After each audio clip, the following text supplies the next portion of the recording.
Hey everybody, Seth Campbell here with the new Segue Says podcast. This week we're going to try doing something that I don't think we've actually done before, and that's two songs that are thematically similar, this time in terms of lyrics.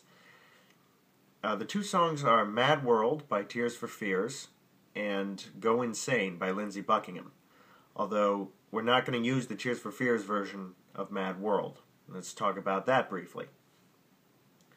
Mad World was one of the first big hits for Tears for Fears, just before Everybody Wants to Rule the World and Head Over Heels became such huge hits. This was kind of their breakout, as I understand it. And it's sort of rock driving. There's a lot of rhythmic instruments and kind of some strange sounds being used in it. If you know the song but don't know the original Tears for Fears version, go listen to it. You're in for a wake-up call, because it's kind of powerful, and if you ask me, it doesn't really fit the lyrics, but maybe that's because I know the other version, which we'll get back to in just a second. It's all around me are familiar places, worn-out faces, worn-out places, bright and early for the daily races, going nowhere. And from that little sample, you probably think, wait, don't I know that? And chances are you do, but you probably know a different version that's more recent and has become a bigger hit. It's the version that was prepared for the film Donnie Darko, and it's become so much more popular than the movie ever was. It's the Michael Andrews wrote the score for the film, and he and Gary Jules created this version of the song, which is a little more thematically appropriate to what the words are talking about, and I'll play a verse and chorus, even though there's only two verses and two choruses, just so you can get the picture, because as I said, this week the lyrical concepts are important.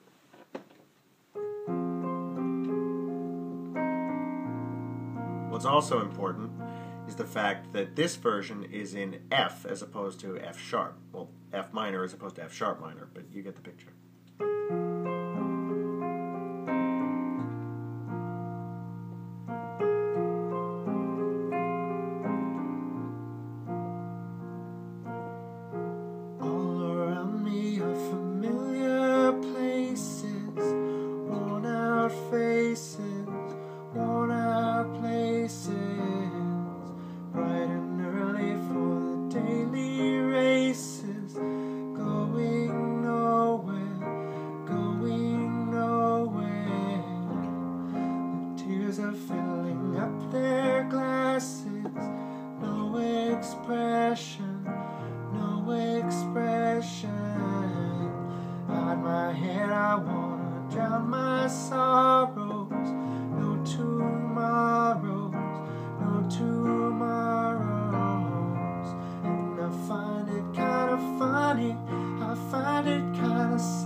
I'm dying are the best I've ever had.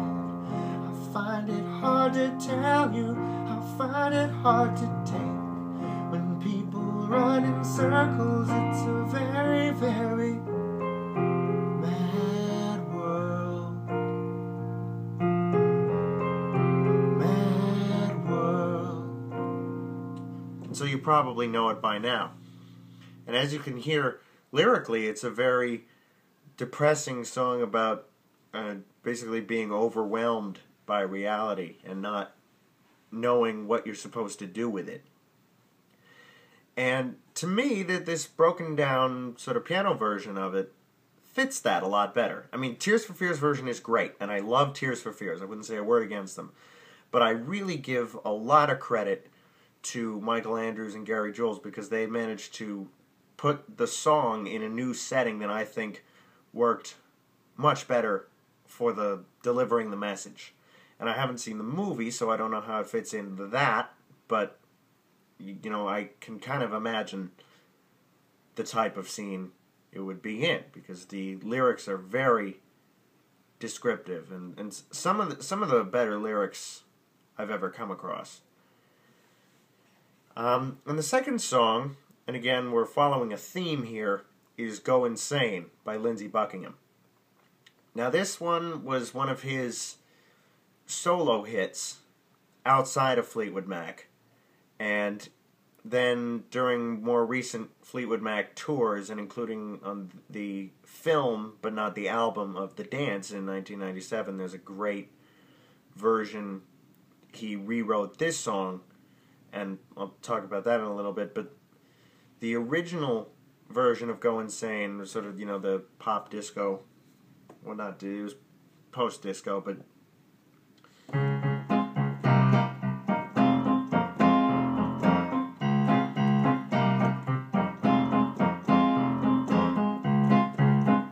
you know, a very driving, steady beat. And so you're probably wondering at this point how these two songs could possibly go together, but stay with me. So, Go Insane, it's a very sort of simplistic song to make its point. There's a lot of Buckingham's pieces are inside and outside of Fleetwood Mac. A lot of times he doesn't make things more complicated than they have to be. I mean, he can write really complex stuff, but he knows that there are some times that you don't have to, and there are some artists who could learn a thing or two from that. But Go Insane was a hit from the album of the same name, and a verse-chorus would go like this. Well, of course, this is the intro.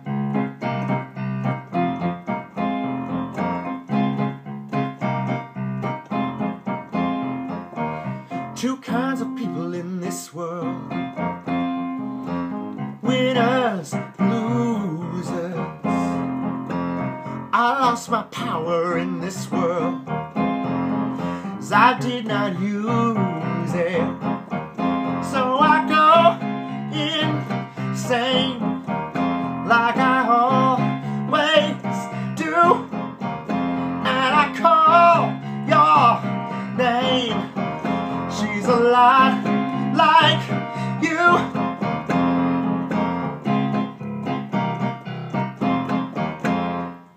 And it progresses on like so. So again, you get the picture of the emotions in this song. This is a frustrated song that appears to be a love song, but also some sort of identity crisis, I guess, would be a way to describe it. And there's a great version.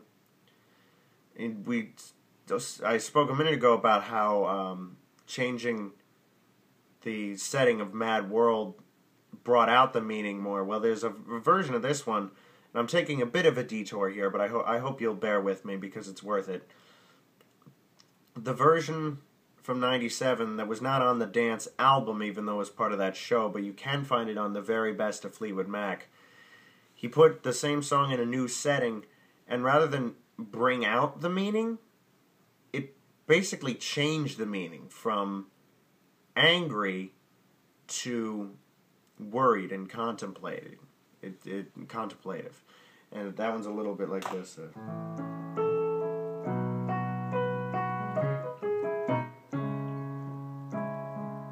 Two kinds of people in this world: winners, losers. I lost my power in this world, 'cause I did not use it. So I go insane, like I always do, and I call your name. She's a lot like you. And of course, by the end, and this is all on guitar, by the way, not piano, this version, it builds up to more the kind of the point where the original version is at. So I go insane, like I always do. And so it's more of a dynamic journey through the process of the insanity. But all of that is completely irrelevant to the segue, But not enough people know about that version, so I figured I might as well do a bit of a public service announcement and tell people to check it out. But of course, the original, the much more angry, driving F minor beat, is the one we're going to be using. Now, you might be thinking that wouldn't it make more sense since, you know, there's a rock version and a stripped down version of both of these songs to do the rock version to the rock version of the stripped down version of the stripped down version. Well, apart from the fact that the stripped down version of Go Insane is in C sharp minor as opposed to F, I really think the change between the stripped down version of Mad World to the rock version of Go Insane is going to help illustrate the point. So obviously we're working with a lyrical theme of confusion, loss, and insanity. So we're going to kind of follow a progression. In putting these songs together almost tells a story, in my opinion. Because you have Mad World, which is sad and, you know, worried and confused. And then that kind of hardens within, you know, if you're imagining these songs sung by a person, you're giving a character, as it were, then as the sadness and confusion hardens to become anger and full-on insanity, that's when you move to Go Insane. So obviously we need to find a way to go from the quiet to the loud. And it's fairly easy to do.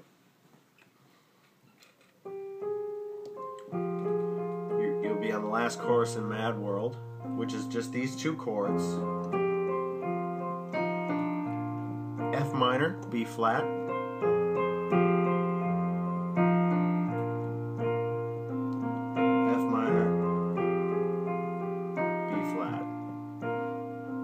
Now, those are the two chords that make up the chorus of Mad World. And the three chords that make up almost all of Go Insane are C sharp with a major 7, that's really cool, C minor 7, F minor. So the F minor is the important thing to connect these two. So you have the last chorus of Mad World. Mad world.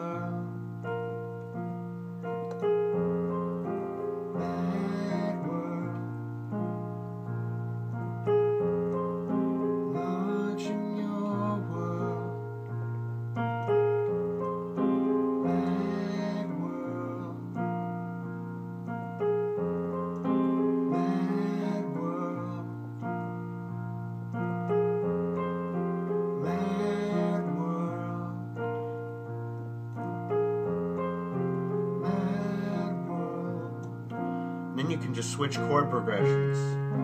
Mad world. Mad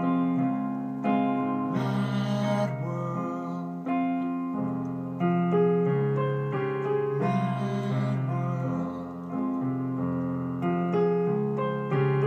Mad world.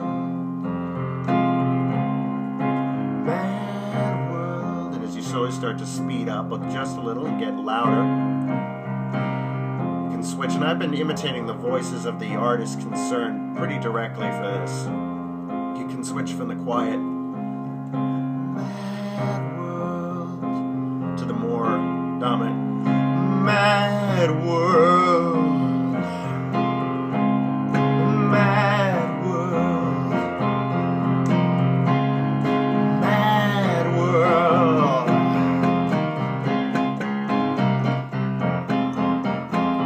By this point, to make a terrible joke, you've gone insane.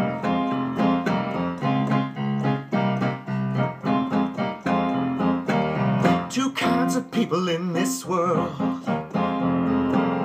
Winners, losers. I lost my power in this world 'cause I did not use it. So I go insane like I always do. Now I call your name. She's a lot like you.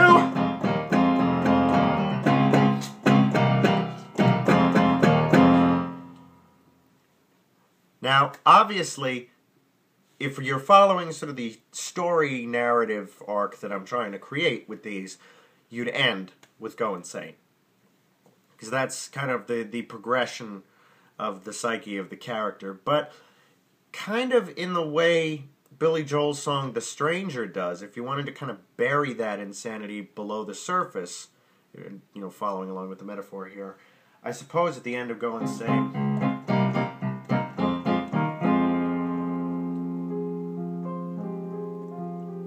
you could just throw in a couple bars of this. Instrumentally, you probably wouldn't want to bring the words back, but